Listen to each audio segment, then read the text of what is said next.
Сәлем достар, бүгін біз каналымызда әдемі иттің суретін саламыз.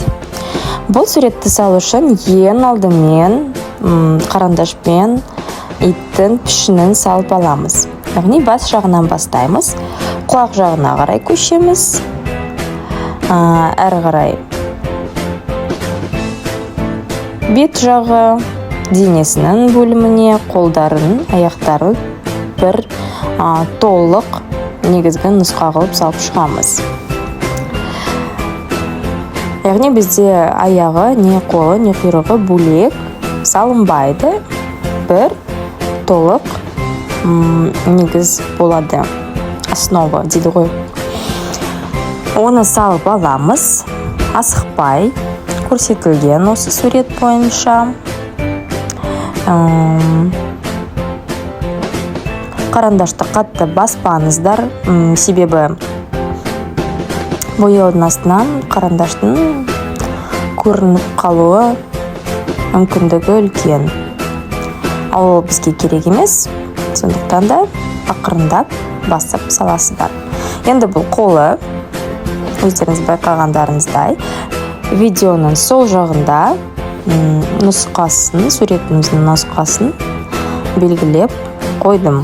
Яғни бұл суреттің соңында бізде қандай сурет шығатын нұсқа. Осы суреттің соңғы нәтижесі десек те болады. Осылай екінші қолын салып аламыз, ал артқы бөлігі ол, яғни құйрығы, жамбасы, итіміздің жамбасы болады. Бұл жерде енді көлеңкесі бар, аяғының, жамбасының пішінін әдемілеп саламыз. Ал мынау линия сызық, яғни біздің жер деп санасақ та болады. Енді құлағының бойында екі көзін белгілейміз. Екі көзін белгілегеннен кейін тұмсығын белгілеу өте оңай болады. Яғни тұмсығы бізде өте төмен орналасқан, жоғары салып қойып жүрмеңіздер. Иттің түрі әбден басқаша болып шығады. Ең алдымен бізге оңай болу үшін маңдайын ортасынан ақ таңбасынан және де осындай терісінің түсін ерекшелігінен бастаймыз. Сол кезде бізге төмен қарай түсу өте оңай болады. Ақ таңбасын саламыз.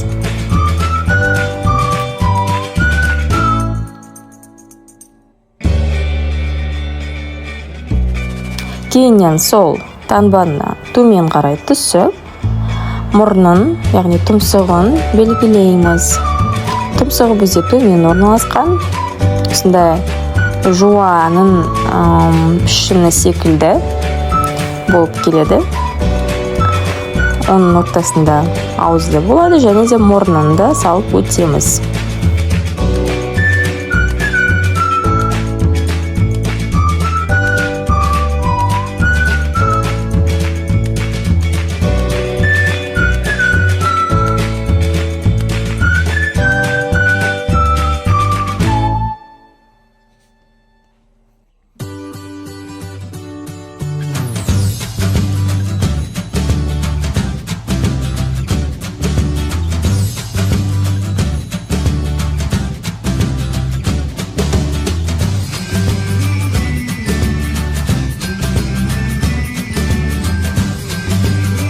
Тұмсығын толығымен салып бүттік. Енді құлағының екі шетімен үстіңгі ортаңғы бөліміне қарай қасын саламыз. Яғни бұл иттің қасы төменнен жоғарға қарай қарап тұрады. Ол иттің көзқарасын мейірімді етіп бейнелейді. Енді құлағының шеткі жақтарын бояп аласыздар. Бояп болғанда көріп тұрғандарыңыздай суретте бізде палитрамызда бұл суретте қоңыр, сарғылт, қатты қоңыр және де ақшыл қоңыр түстер бар. Яғни бұл иттің тұмсығында, құлағында бір көлеңкені немесе дүмпиіп тұрған жерлерін белгілеу үшін өте қажет. Қара түстер яғни. Көзін салып аласыздар. Тұмсығын салғаннан кейін көзін салу оңайырақ болады. Сондықтан да ең алдымен тұмсығынан бастағандарыңыз дұрыс. Екінші көзін салып аламыз. Көзі бір линияда орналасу керек. Бір биіктікте яғни.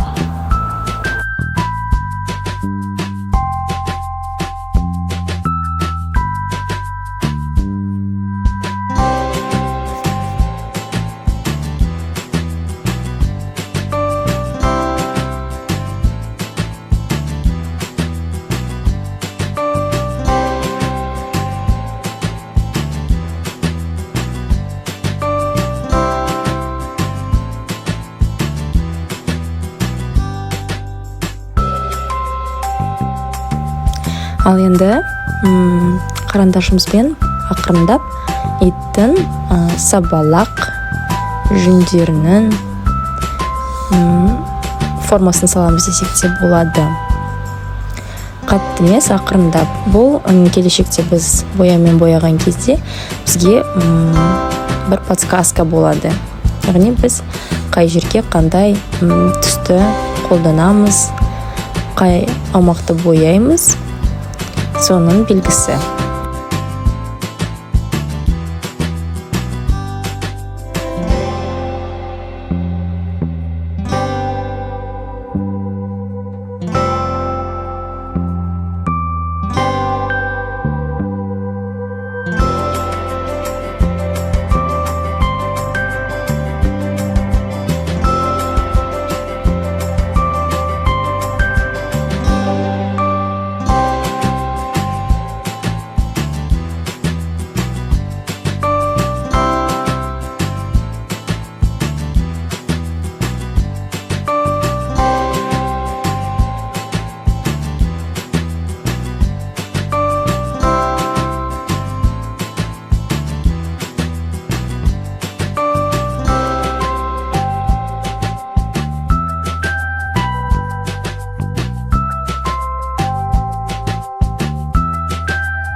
Ал енді бояуға кірсеміз, ол үшін бізге осындай түстер қажет.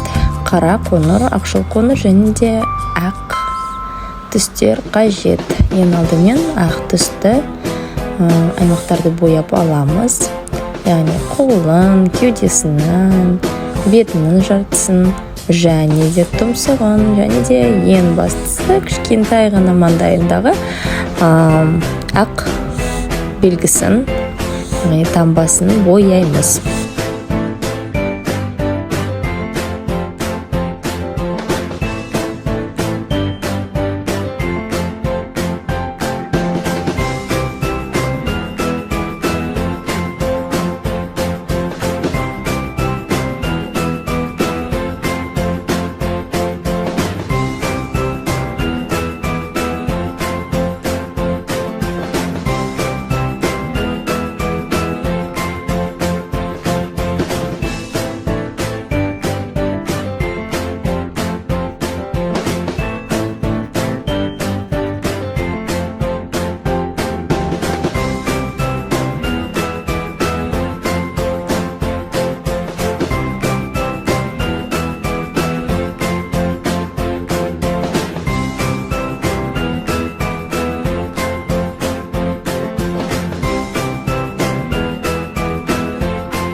Енді ақырындап ақшыл қоңыр түсті алып, яғни сарғыш түсті іздесек те болады.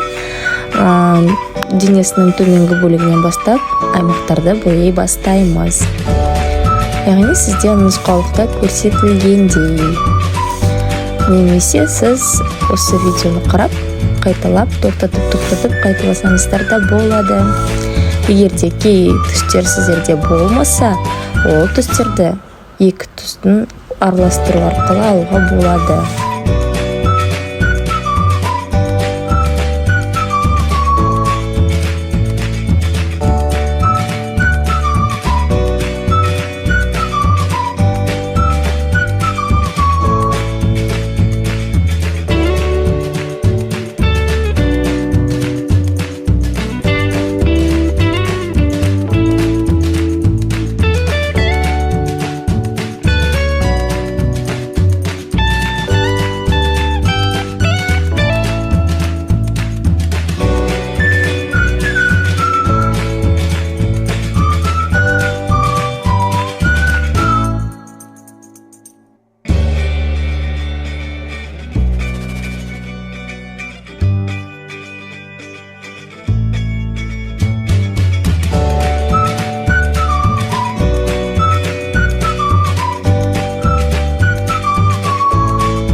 Арқасының бөлімін бояп болғаннан кейін бізде осындай қатты қоңыр түсті сабаланған жүндерін белгілейміз.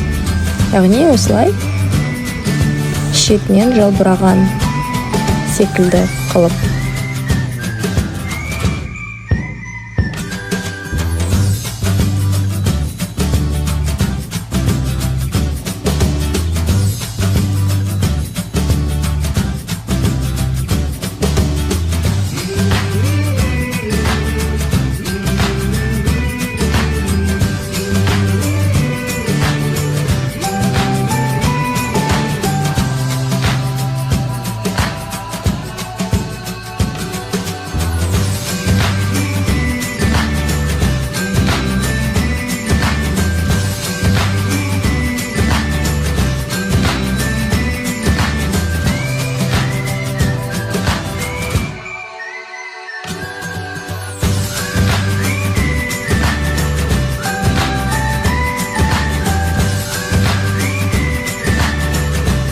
Құлағының бойында да осы түсті тамбалар бар, яғни аумақтар. Бұл яғни біздің құлағымыздағы көлеңкенің бейнесі.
ары қарай қалай бояғанымды түсіндірмесем болатын сияқты, себебі видеода барлығы көрсетілген толығымен.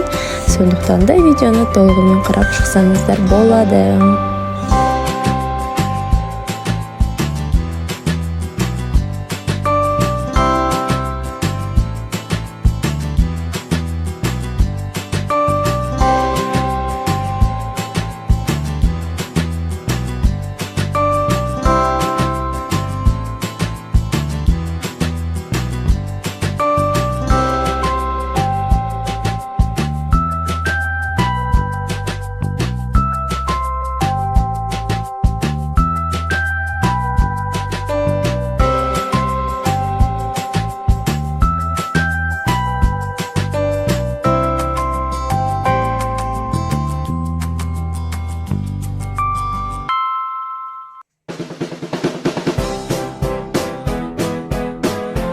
Суретіміз ақырындап бейнеленіп, әдемі рең кіріп келе жатыр. Енді қара түсті алып, біз қазір ең басты суреттегі элементтерді, яғни қасын және де көзін бояй бастаймыз.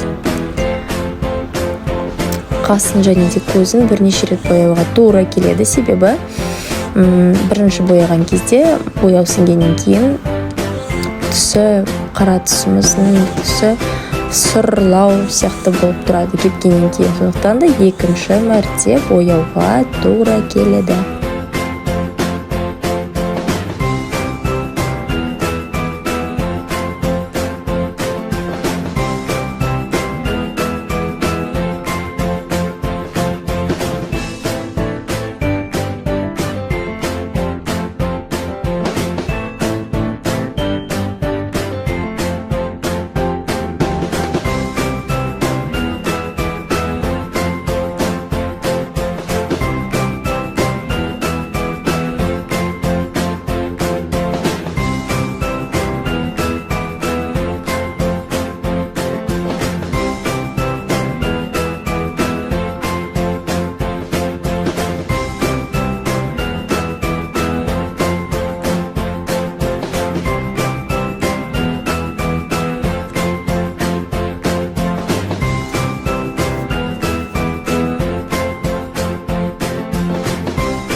қатты қанық қылып алмаймыз, шамалап алып осылай контуринг жасап шығамыз. Иттің сыртқы бөліміне, аяғына,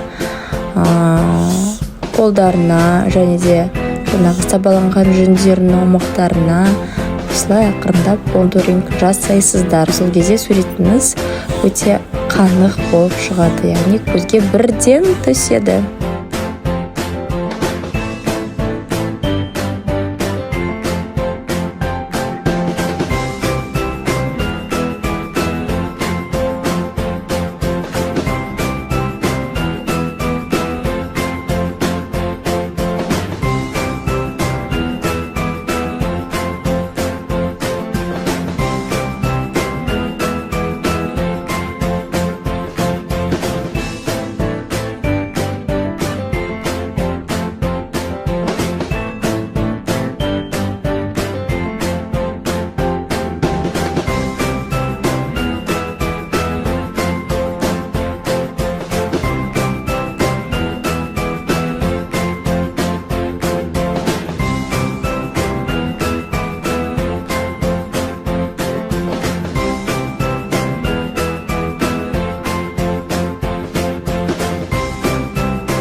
Суретіміздің соңғы элементтері ең басты ақ түс керек бізге.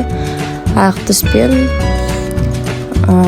итіміздің басындағы, көзінің аумағында, құлағында ақ көлеңкені салып шығамыз. Яғни немесе дөмпиген жерлерге масса қосу үшін, яғни бұл жер дөмпиіп тұр деген білдіру үшін бізге ақ гуашьпен сол дөмпиген жерлерін бояп шығу қажет.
суретіміз аяқталуына шамалы қалды.